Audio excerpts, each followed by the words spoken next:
ഇവിടെ നീതിപീഠം ചോദ്യം ചെയ്യപ്പെടുന്നു, ഇല്ലെങ്കിൽ അതിലൊരു വിശ്വാസ്യത ഇല്ലാതാകുന്നു എന്നൊക്കെയുള്ള തരത്തിലുള്ള ചർച്ചകൾ നടക്കുന്നതിൽ പലരും ആ രീതിയിൽ അതിനെ പ്രതികരണവും അഭിപ്രായങ്ങളും ഒക്കെ ആയിട്ട് പലയിടത്തും രേഖപ്പെടുത്തുന്നുണ്ട്. കാരണം ഇതിന്റെ തുടക്കത്തിൽ നമുക്കറിയാം അതിജീവിത ഈ ജഡ്ജിയിലുള്ള വിശ്വാസ്യതയിൽ ചില സംശയങ്ങൾ, അത് ജഡ്ജിയെ മാറ്റണമെന്ന് ആവശ്യപ്പെട്ടിരുന്നു.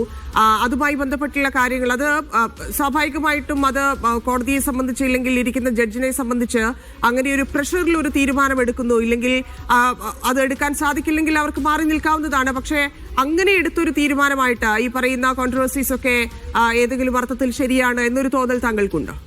അല്ല, ഈ സംശയത്തിന്റെ ഒരു മുൾമുന ഈ കോടതിക്ക് നേരെയും തിരിഞ്ഞിരുന്നു. അത് അതിജീവിത അതിനകത്ത് അത് ഈ കേസ് നടത്തുന്ന കോടതിയിലെ ജഡ്ജിനെതിരായിട്ട് ചില പരാമർശങ്ങൾ പറഞ്ഞത് ജഡ്ജിനെ മാറ്റണമെന്നുള്ള രീതിയിൽ അവർക്കതിലൊരു വിശ്വാസം നഷ്ടപ്പെട്ടതുകൊണ്ടാവാം ഒരുപക്ഷെ അങ്ങനെ പറയാനുള്ള കാരണം.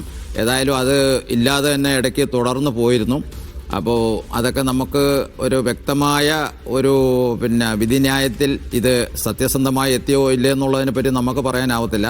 അതിൻ്റെ ഈ കേസ് നടത്തിയിരിക്കുന്ന പോലീസ് ഉദ്യോഗസ്ഥന്മാർക്കോ അല്ലെങ്കിൽ പ്രോസിക്യൂഷൻ നടത്തിയിരിക്കുന്ന ഇതിൻ്റെ ഗവൺമെൻറ് പ്ലീഡേഴ്സിനോ അവരെ ഏത് രീതിയിൽ നടത്തി ഇത് സത്യസന്ധമായിട്ടാണ് കേസ് പോയതെന്നോ അതിജീവിതയ്ക്ക് പൂർണ്ണമായ നീതി, ഇപ്പോൾ 6 പ്രതികളെ ശിക്ഷിച്ചതുകൊണ്ട് അവർക്ക് ഒരു ഭാഗികമായിട്ട് അതിൽ നീതി ലഭിച്ചു എന്ന് നമുക്ക് കരുതാം. പക്ഷേ മറ്റുള്ളവരുടെ പ്രതികളുടെ കാര്യത്തിൽ എത്രത്തോളം അതിൽ പ്രത്യേകിച്ച് ദിലീപിനെതിരായിട്ട് നിൽക്കുന്ന ആ ഒരു ആരോപണങ്ങൾ അത് തെളിയിക്കാൻ പ്രോസിക്യൂഷന് സാധിച്ചിട്ടില്ല. അത് വീഴ്ചയാണ്.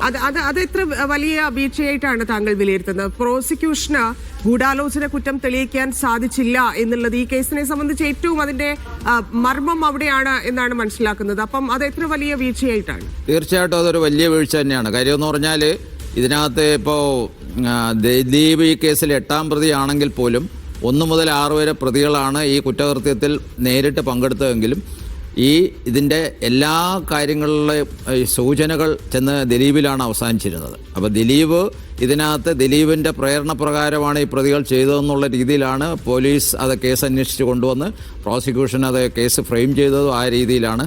പക്ഷേ ആ ഫ്രെയിമിങ് പാളി എന്നുള്ളതിൻ്റെ ഒരു ദൃഷ്ടാന്തമായിട്ടാണ് ഇപ്പോഴത്തെ നിലയിൽ നമ്മൾ കാണുന്നത്. കാര്യം ഈ ദിലീപ് ഉൾപ്പെടെയുള്ള മറ്റ് പ്രതികളെ വെറുതെ വിട്ടത്.